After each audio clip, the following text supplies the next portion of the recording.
Oi pessoal, nesse vídeo o projeto Anatovete Online vai promover o estudo prático do esqueleto apendicular, começando a especificar com a região torácica.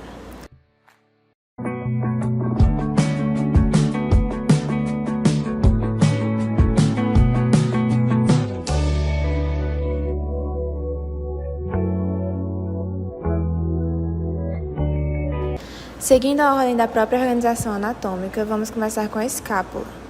Esse osso é o primeiro do complexo ósseo que dá forma aos membros torácicos. E começando pela vista lateral, a escápula vai apresentar a espinha da escápula, que é uma projeção não articular que vai apresentar o acrômio na sua porção mais distal, apenas em ruminantes. Usando a espinha como referência, vamos ter a fossa supraespinal, cranialmente, e a fossa infraespinal, caudalmente. Em sua porção mais distal, vamos ter uma projeção articular lisa, sendo uma cavidade rasa, e na sua extremidade cranial, vamos ter o processo coracoide. Na vista medial da escápula, vamos ter a face serrátil e mais abaixo a fossa subescapular, que ambas vão ser para inserção de músculos. Seguindo a escápula, vamos ter o húmero. Ele vai ser um osso de forma retorcida devido à inserção do músculo braquial. E analisando primeiramente a vista cranial, vamos ter algumas particularidades. Primeiro, levando em consideração o osso do bovino, vamos ter a presença de dois tubérculos, o maior e o menor, tendo um sulco intertubercular entre eles. Já no equino, por exemplo, vamos ter três tubérculos, o intermediário sendo o tubérculo adicional, e, portanto, dois sulcos intertuberculares. Lateralmente, temos a tuberosidade do deltoide, e mais distalmente o epicôndilo lateral. Na sua porção medial, vamos ter a fossa do olecrano e o epicôndilo medial. Por fim, temos a fossa radial, caudalmente, e os côndilos do húmero, o capítulo na porção lateral e a tróclea na porção medial.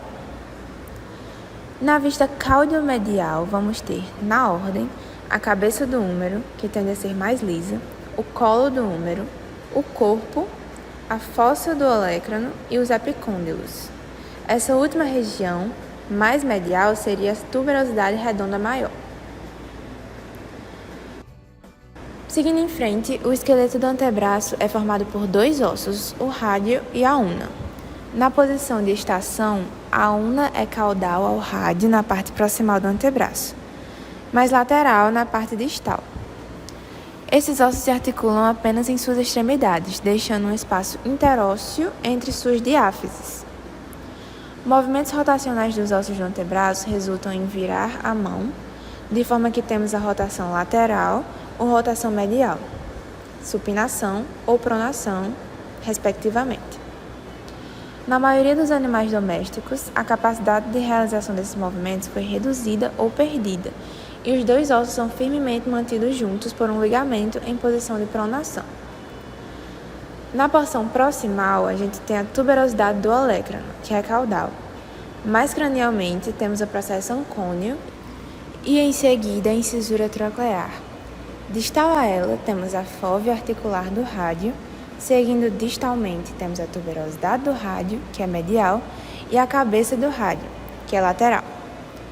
Este é o corpo do rádio e este é o da una, enquanto esse seria o espaço interósseo proximal e esse o distal, que não vai estar presente nos ossos do equino.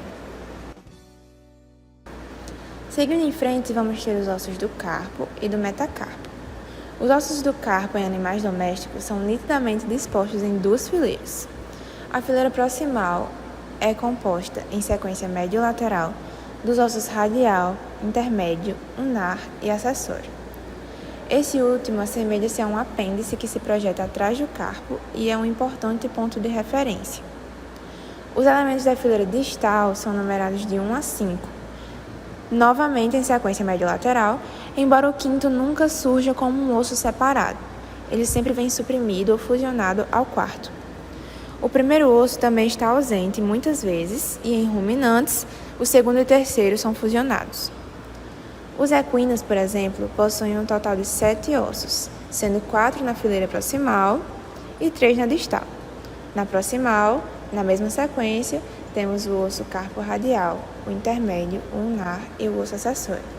Na fileira distal, encontramos ossos 1 e 2 fundidos, terceiro e quarto carpianos. Já os bovinos possuem um total de 6 ossos, sendo 4 na fileira proximal e 2 na distal. Na fileira distal, vamos ter os ossos segundo e terceiro fundidos e o quarto carpianos.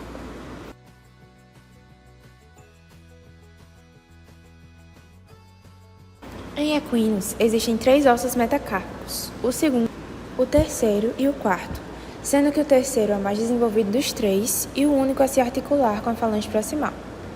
A vista dorsal é marcada pela presença da tuberosidade do terceiro osso metacárpico, e na vista palmar, medialmente e lateralmente, podemos encontrar o segundo e o quarto osso metacárpico, respectivamente.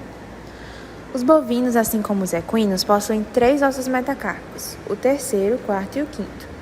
Nesses animais, os ossos metacárpicos são fusionados, sendo que há algumas estruturas únicas que permitem a diferenciação entre os dois.